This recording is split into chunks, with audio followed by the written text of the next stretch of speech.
इसलिए सत्य को जानो। गीता में ही सत्य लिखा है, उसको पकड़ लो।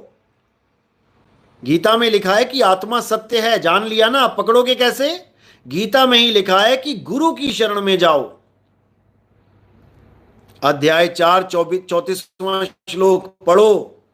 हे अर्जुन, अगर तुम सत्य को जानना चाहते हो, सत्य को प्राप्त करना चाहते हो, तो ऐसे गुरु की शरण में जाओ जिसने अपनी आत्मा को जान लिया है, जो आत्म ज्ञान को प्राप्त हो चुका है,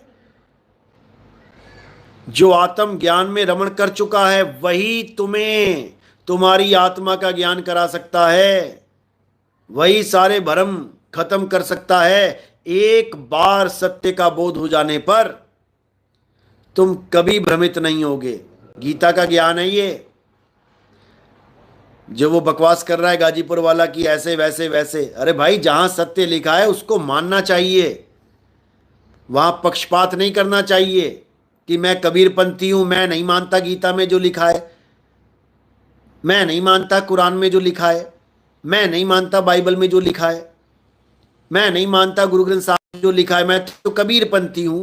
कबीरपंथी नहीं, तू कबाड़पंथी है, कबाड़पंथी। कबीर साहब ने बोला है, सबका हुका लीजिए, सांचा शब्द निहार।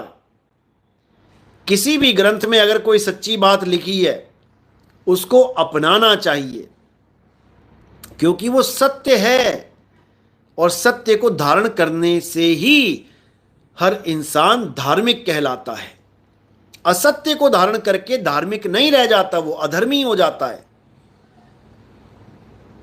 समझ लो, गीता में सत्य लिखा है तो उसको अपनाओ, बाइबल में सत्य लिखा है उसको अपनाओ। हां, कुछ भेद होते हैं जो नहीं समझ पाता आदमी। बाइबल में लिखा है 2 मछलियां और 5 ब्रेड खिलाई, अब ये भेद है। अब जिसको भेद नहीं पता वो मछलियां मारने चला जाएगा। वो कहेगा बाइबल में तो 2 मछलियां खिलाई थी, पहले मछली मारनी पड़ेगी। बताओ, हद कर ली, हद। अरे भाई, वो मन और माया रूपी मछली है जो किसी के हाथ नहीं आती। मछली क्यों बोला है? क्योंकि मछली बहुत फुर्तीली होती है, फर्र से निकल जाती है हाथ के बीच में से। पकड़ के देख लो,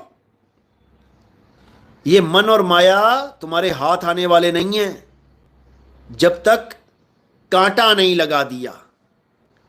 ये हाथी तुम्हारे कंट्रोल आने वाला नहीं है जब तक अंकुश नहीं लगा दिया। अंकुश भी कांटा ही होता है, समझ लो। ये मनमद मस्त हाथी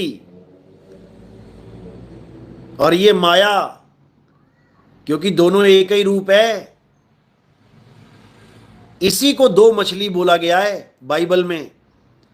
2 मछली और 5 ब्रेड, यानी 5 तत्वों की ब्रेड, इसका भोजन करवा दिया, यानी मरवा दिया, सबको खत्म करवा दिया। मन को मार गगन चढ़ जाई और मान सरोवर पैठ नहाई। समझे? तो ये बातें समझ में नहीं आती हैं जब तक विवेक ना जगा हो, तब तक।